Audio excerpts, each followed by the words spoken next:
skiers and snowboarders, this is the news you've been waiting for. Bretton Woods is about to get even better. We're taking things up a notch this summer with a brand new lift that's going to change the way you enjoy the mountain.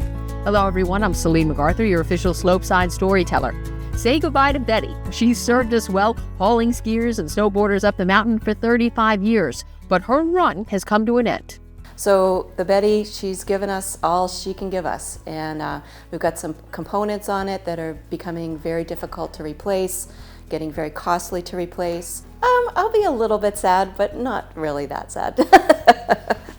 Not that sad, because Assistant Director of Ski Operations, Alexa Bernatovich, has been looking forward to this upgrade for years. When you're in mountain operations and you get a chance to have a new lift, that's what you want.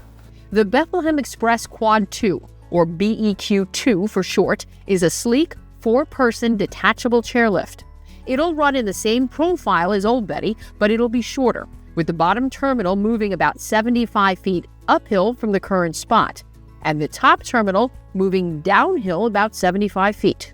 So the lift itself will be a little bit shorter, but what that's going to do is it's going to provide a much more open base area experience for us. Anybody who's been skiing here at Bretton Woods knows our base area can get a little congested, so we're trying to improve that experience by moving the lift uphill just a little bit where you load. And then again at the top, it's got a sort of the current lift has a little bit of a steep pitch when you first get off the lift, and that can be very challenging for our beginner skiers. So we're going to end it a little bit further down, get rid of that little steep slope right there, and again, just try to improve the overall experience. For all you advanced skiers and snowboarders, here's something you'll be stoked about. We're adding a new black diamond glade at the top between Upper Swoop and Upper Express. Which is so exciting, which is more exciting than anything, because it's a space that's not being utilized right now too much, and I think that's super news for me.